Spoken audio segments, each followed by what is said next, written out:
Karena sifat keotoriteran dia tuh seperti dikekang kebebasan kami. Tidak ada demonstrasi.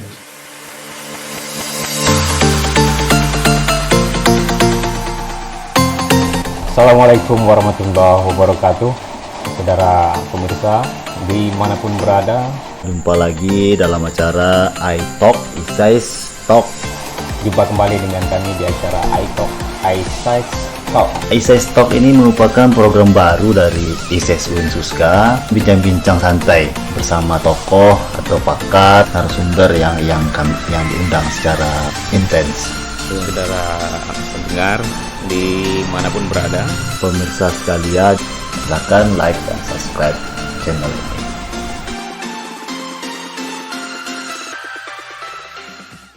Assalamualaikum warahmatullahi wabarakatuh. Saudara pendengar dimanapun berada, pada kesempatan kali ini jumpa lagi bersama kami dalam program iTalk, Isais Talk. Ya, kali ini kita kedatangan bintang tamu, seorang mahasiswa juga aktivis kampus ini, bersama Daud Arsyah ya. Iya, Daud Arsyah mahasiswa di UIN Suska Riau. Mungkin apa? Aktivisnya mungkin bisa dihilangkan karena belum pantas. Tapi kenyataannya memang aktivis kan? Ini karena ancam DO aja udah takut nih. Tak bisa dikatakan aktivis baru. Kebiasaan memang aktivis itu lama tamatnya ya. Tapi mudah-mudahan Daud enggak lah ya. Insyaallah tidak. Skripsi sudah kan? Sudah proses kan? Lagi proses tapi kendala kan. Kendala maksudnya? Biasa pandemi. Oh, pandemi. Tapi kan ada itu bisa sempro dan bimbingan melalui online. Itu kan bagi yang sudah melewati proses kalau saya kan secara pribadi kan penelitian di sekolah.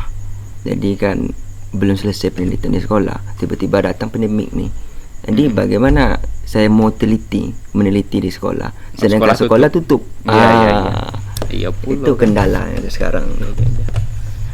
Sebelumnya Daud pernah dengar Isais? Mungkin nama sudah dengar, tapi Isais itu bekerja dalam bidang apa saya belum jelas. Yang saya tahu biasanya Isais cuma buat apa kajian-kajian aja. Oke, baik. Nggak masalah Daud, karena kita bukan mau bincang Isais sekarang. Kita mau bincang-bincang gimana keluhan lah mungkin ya, atau dampak yang paling dirasakan mahasiswa terhadap situasi terkini selama masa pandemi COVID-19 ini. Daud selaku mahasiswa, apa sih yang paling Daud rasakan terhadap PSBB, lockdown ya, apalah namanya istilahnya kan, yang jelas selama masa pandemi inilah. Yang saya rasakan dalam bidang apa nih, perkuliahan atau kegiatan di luar dari kegiatan kuliah? Dalam perkuliahan seperti apa? Kalau perkuliahan mungkin lebih kepada susahnya dalam menyelesaikan tugas akhir kan gitu, karena tadi kan sudah disampaikan bahwasanya kendalanya seperti itu. Kalau kawan-kawan lain, adik-adik banyak juga bercerita kan gitu. Ini sangat susah sekali karena bangun pagi aja harus HP yang dicari dulu, dan orang tuanya marah karena pemahaman orang tua itu kan tak sama, belum paham dia dengan kondisi kawan-kawan sekarang ini kan, bahwasanya kawan-kawan ini kuliah kan harus pakai gadget sekarang kan gitu, laptop kan gitu, karena perkuliahannya sudah online kan gitu. Jadi ketika ibu-ibu yang belum paham dengan itu tidak akan marah. Nah, itu terjadi. Terjadi seperti itu. Berarti banyak juga mahasiswa yang sudah pulkam. Bisa dikatakan 80% pulkam. 80%. Berarti ada 20% mahasiswa yang tetap bertahan di Pekanbaru. Salah satunya adalah Daud. Di luar itu, di luar proses perkuliahan, apalagi sih yang paling dirasakan? Kalau saya secara pribadi mungkin tak ada yang saya rasakan, tapi orang tua yang di kampung yang merasakan mungkin, karena dengan PSBB ini kan, jadi yang biasanya mengantongi dalam sehari itu bisa dikatakan 100.000 kan sudah menjadi penurunan, dan bisa dikatakan sepi karena uang belanja dikurangi gitu. Iya. Beberapa hari yang lalu saya sempat dengar ya, ada edaran dari Kemenak bahwa akan diberikan diskon 10% terhadap UKT mahasiswa. Itu bagaimana? Itu kan bisa jadi apa namanya tuh, penambah lah ya untuk biaya hidup mahasiswa. Ya beli paket kan bisa itu. Kalau 7 juta kan itu udah 700.000 ya. Bukan apa ya sebetulnya, bukan UKT yang dikurangi 10%. Oh bukan. Kan ada juga apa tuh, bahwasanya diberinya subsidi untuk paket bagi mahasiswa dosen untuk kegiatan perkuliahan online kan gitu. Tapi kan pada hari ini kan bukan paket. Kalau yang saya baca itu bukan paket. Surat edaran dari Kemenak langsung itu. Iya. Untuk mahasiswa. Surat dari Kemenak kan ada 2 kali turun. Yang pertama kan salah satunya mengurangi UKT 10%. Habis itu paket bagi keberlangsungan perkuliahan online. Paket itu dari Kemenak? Iya. Atau kebijakan kampus sendiri? Kebijakan dari Kemenak. Kemenak itu. Nah, tapi kan pada akhirnya kan macam mana bisa dikatakan seperti sebuah prank. Sebuah prank maksudnya nggak jadi gitu. Nah, itu dia. Jadi, mungkin Kemenak kita banyak nonton YouTube-nya Atta Halilintar, jadi hobi ngeprank dia sekarang nih. Ya memang dalam kondisi saat ini kita mungkin lebih harus banyak guyon. Kalau serius terus kan bahaya juga. Bahaya. Ya sistemnya tuh, prinsipnya itu hidup gembira, imun meningkat, virus lewat. Gitu kan. Pandemi ini COVID-19 ini kan belum ada ditemukan obatnya. Belum ada. Memang diserahkan kepada individunya masing-masing. Kalau imunnya kuat, ya virusnya kalah. Mungkin itu maksudnya di prank ya. Tapi dengan prank seperti itu gembira itu malah makin sedih. Ya macam mana? Ketawa, menangis dalam ketawa lah gitu istilah. Iya. Kira-kira apa alasannya kok bisa dibatalkan itu? Kesannya pelin-pelan kali kan? Mungkin dia macam mana? Mungkin kehabisan anggaran. Jadi ya terpaksa dia memprank karena anggaran itu udah habis. Mau tetap melaksanakan juga tak bisa. Jadi terpaksa lah di prank mahasiswa khususnya UIN. Ya anggaran lain kan bisa dipotong, dipangkas. Kenapa harus anggaran untuk pendidikan gitu? Mahasiswa gimana itu? Rela atau tidak? Rela, tak ikhlas lah macam itu. Terserah yang tak rela itu. Karena kan macam mana? Sebetulnya serba salah. Karena ini pandemik ini menjadi fokus utama pemerintah kan gitu. Jadi macam mana ya? Kita nak menyalahkan pemerintah apa ya pula. Di beberapa kampus saya baca berita itu di Jawa ya, mahasiswa yang masih tetap stay di daerah kampusnya. Iya. Itu ada dikasih bantuan sembako ya. Iya, sembako dari kampusnya. Di UIN ada. Sampai hari ini saya perhatikan belum ada nampak. Belum ada. Satu pun belum ada. Cuma desas-desusnya ada, tapi secara nyata bentuknya belum ada. Baru desas-desus saja baru. Efektivitas belajar proses belajar mengajar itu kan secara daring online.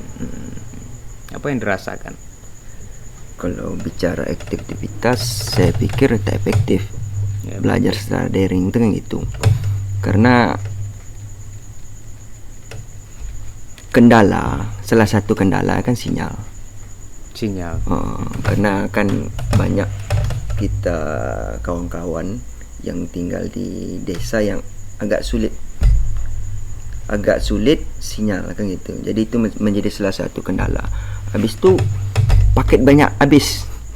Karena kuliah kan harus pakai aplikasi Zoom, kan banyak makan paket juga tuh. Bisa Zoom dikata gratis kan? Mana pula gratis? Bukan gratis ya? Nggak 45 gratis. menit pertama kabarnya gratis. Nggak gratis. Zoom tak gratis. Bisa dikatakan kalau beli paket 80.000, bisa dikatakan cuma 2 minggu ya. 2 minggu habis. 2 minggu habis. Jadi sebetulnya kuliah daring ni lebih banyak menghabiskan uang lah sebetulnya daripada kuliah tatap muka ni. Iya. Tapi kalau untuk skripsi, seminar proposal, munakasah kayaknya lebih enak ya. Maunya saya seperti itu. Iya. Maunya gitu kemarin tuh. Cuma terkendala sekolah libur. Kalau seandainya sekolah tak libur, itulah yang saya kejar tu. Kalau kawan-kawan yang lain saya dengar itu kan kuliah online ada juga enaknya. Ya bangun tidur nggak perlu mandi dulu kan. Nggak perlu mandi. Bisa sambil tiduran gitu. Gimana itu? Tahu gimana? Ya itu kan kita bicara negatifnya saja tadi itu. Kalau positifnya barangkali ada. Positifnya mungkin kawan-kawan kuliah agak lebih bebas kan gitu. Karena kan bisa sambil guling, bisa sambil makan, bisa sambil lain-lain lagi gitu. Jadi tak terfokus harus bertatap gini terus kan gitu. Jadi bisa dikatakan sambil minum air lah kan gitu. Kalau istilah orang sekarang nih. Kalau tugas-tugas kuliah kayak mana? Inilah kesempatan para dosen nih. Makin banyak gak? Inilah kesempatan dia nih. Dengan yang ada ini kesempatan dosen untuk bisa dikatakan menyiksa mahasiswa. Menyiksa mahasiswa. Jadi itu dengar tuh Bapak Ibu dosen ya. Ternyata tugas-tugasnya malah makin banyak gitu. Iya. Karena sikit-sikit tugas. Belum selesai tugas ini datang tugas baru. Sehingga menumpuk tugasnya. Ya harusnya kan karena di rumah aja bisa dikerjakan juga kan. Jadi maksimal. Iya. Cuma kan kalau kita bicara secara kesehatan kan agak bisa dikatakan terganggu kan gitu. Karena kita harus menatap layar monitor yang bisa dikatakan 8 jam lah tuh. Kira-kira lebih kurang 8 jam kita menatap layar laptop atau HP. Itu kan bisa berpengaruh ke mata, bisa berpengaruh ke imun juga kan gitu. Oke. Pandangan Daud sebagai seorang mahasiswa dan juga aktivis kampus kan gitu. Terhadap kebijakan pemerintah dalam penanggulangan pandemi COVID-19 seperti apa? Saya pikir pemerintah tidak siap dengan hadirnya pandemik ini. Ya semuanya juga nggak siap. Ya seharusnya kan ketika adanya baru masuk aja di Indonesia kan langsung harus ada langsung penanganan. Ini enggak. Ketika sudah mulai banyak yang terkena, baru pemerintah turun tangan. Barulah orang tu berboyong-boyong membantu. Dan bantuannya pun kan cuma sebatas sembako ya. Cuma sebatas sembako ya. Dan sembako kalau bisa dikatakan Pekanbaru baru tadi pelepasan. pelepasan dari pemerintah. kota untuk sembako dibagikan. Itu apa tuh? Sembakonya dalam bentuk apa? Dalam bentuk beras 6,3 kilo, telur sepapan, mie 20, sarden 4 buah.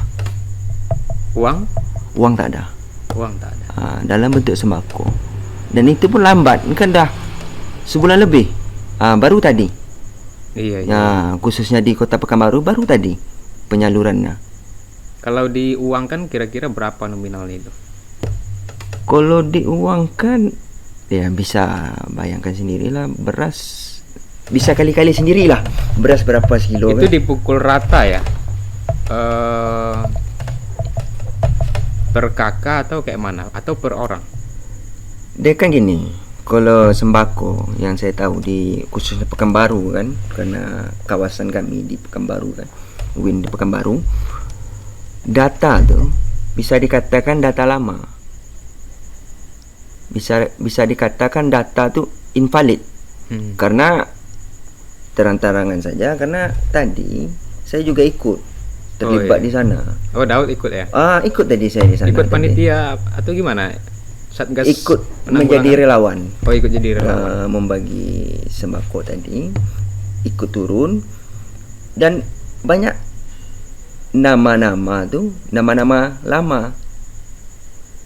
Ada namanya, tapi orangnya tak ada di situ lagi. Udah pindah atau gimana? Udah meninggal ada? Ada yang udah pindah, ada yang udah meninggal.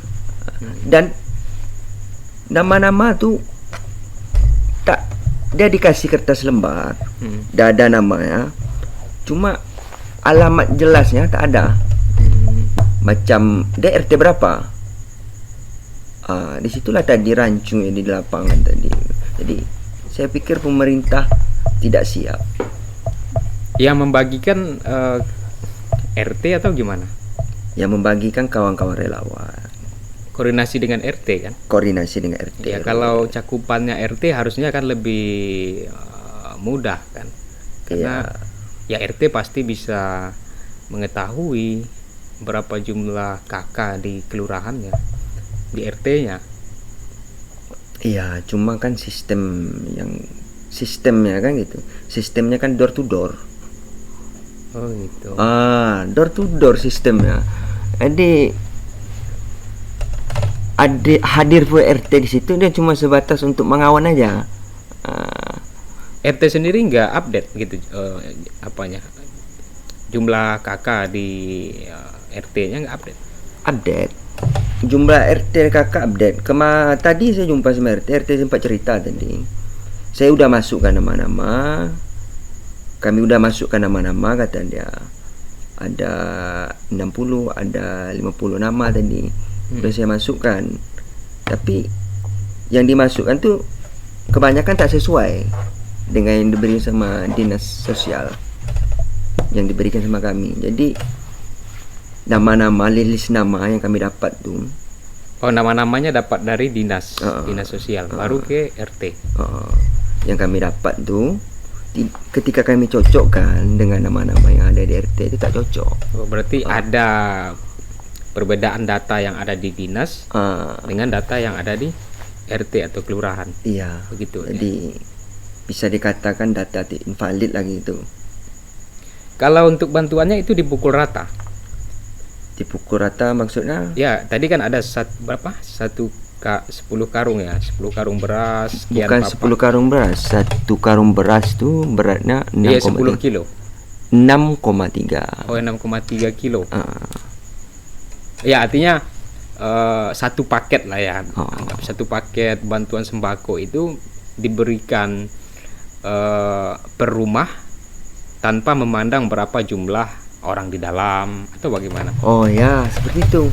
Tanpa memandang berapa jumlah anggota keluarga di dalamnya. Jadi barang itu sudah di packing, orang tu tak mau tahu berapa jumlah keluarga yang ada. Kalau di rumah itu 9 orang,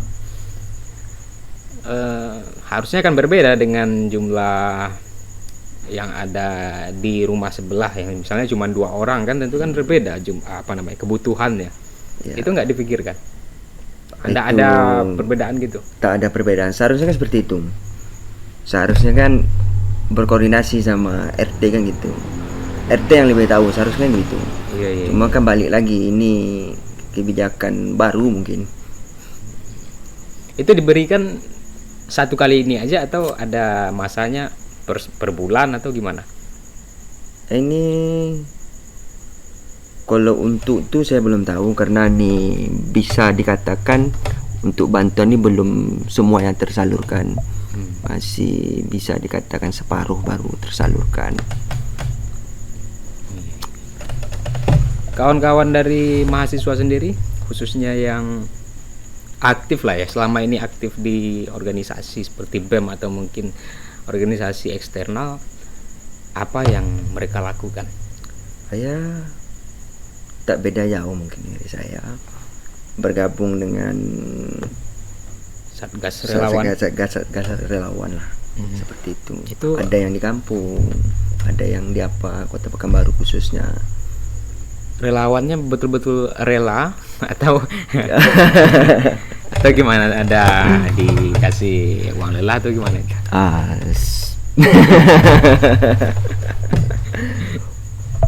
Apa nama deh, pengganti keringat kalau kata orang itu, pengganti keringat. Adalah pengganti keringat. Yalah, bisa lah buat beli paket ya. Kalau seandainya paket habis sekarang itu tak bisa. Karena kan selesai dulu kerja baru dicairkan. Jangan-jangan nanti di prank. Kalau di prank gimana tuh? Ya macam karena relawan rela. Gimana? Ya macam mana? Terpaksa ikhlas aja lah lagi. Ikhlas ya, benar terpaksa ya. Ikhlas ya tuh. Ikhlas ya. Oke, ini harapannya terhadap kita kembali ya ke kampus. Tadi kita udah jalan-jalan keluar. Harapan mahasiswa lah terhadap pemangku kebijakan yang ada di kampus seperti apa? Kalau harapan sebetulnya sederhana sebetul harapan kami. Apa? Oh iya. Kenapa bicara seperti itu? Karena sifat keotoriteran dia tuh sangat berdampak sekali terhadap kami sebagai mahasiswa. Seperti dikekang kebebasan kami. Tidak ada demonstrasi lah bahasanya lagi gitu. Tadi saya baca itu ada postingan ya di SEMA, di Instagram SEMA atau Dema itu. Ya ada kayaknya semacam himbauan tak apa namanya untuk mencoba menggoyang rektor dengan kampus. Betul lah itu. Kalau itu saya belum bisa pastikan, karena ya tahu sendirilah kan kampus ini sekarang. Bisa dikatakan yang menjabat di tataran Dema Sema yang ada di UIN khususnya, UIN Suska khususnya kan, itu kan bisa dikatakan anak-anak didiknya rektor. Jadi kalau seandainya dibuat seperti itu ya, pikiran tuh macam mana tak bisa dijelaskan pula. Entahkah ini sebuah prank atau apa kan gitu. Settingan gitu. Settingan atau settingan ini kan gini. Karena udah lama tak berbunyi kan mahasiswa kan. Iya. Pelepas tanya lah. Itu dia bisa jadi. Berarti gitu ya kondisi di kampus ya. Iya, tak ada lagi kebebasan bagi mahasiswa. Kalau dalam proses belajar mengajarnya bagaimana? Kalau proses belajar mengajar saya pikir sama ya, tak ada perubahan. Ya itu kan yang Daud rasakan, saya pikir pandangan Daud sebagai seorang aktivis. Makanya kan keluar harapan seperti itu. Kalau mahasiswa yang kerjaannya cuman belajar Antara kuliah pulang. Mungkin nggak akan seperti itu jawabannya.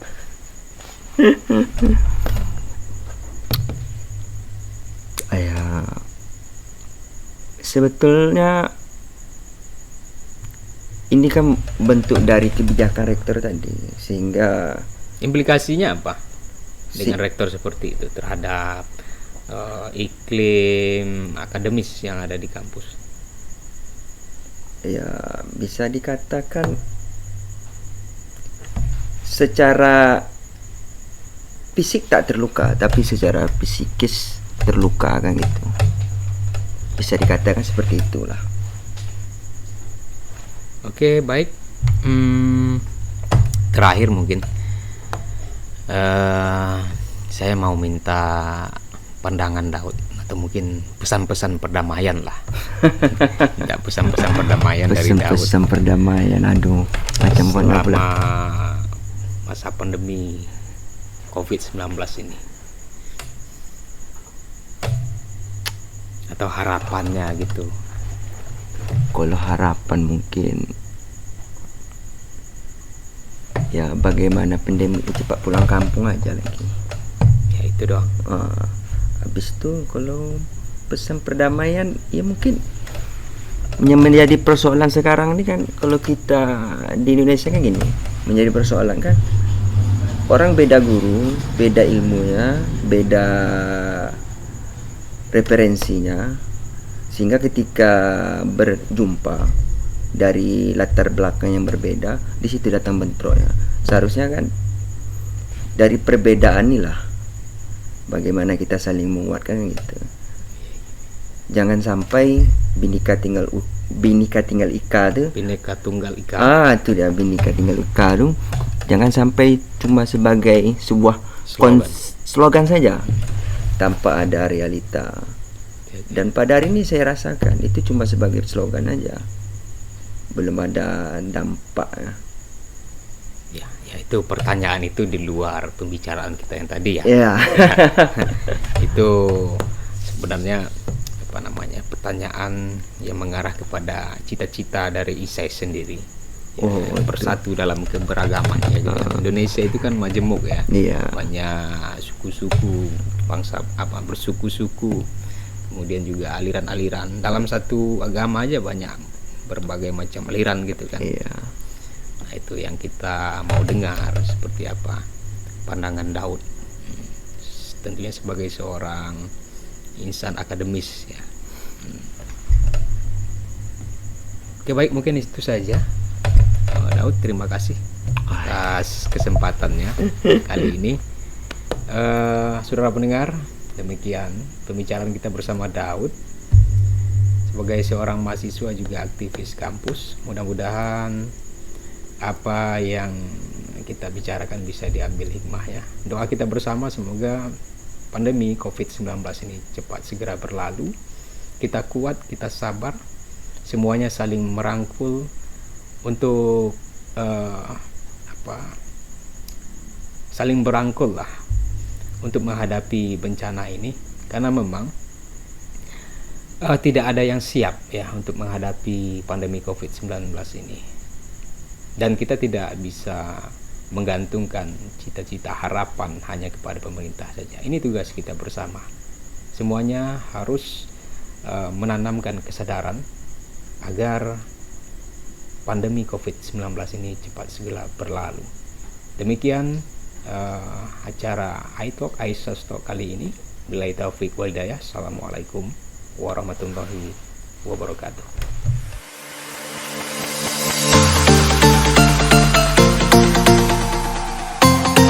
Assalamualaikum warahmatullahi wabarakatuh.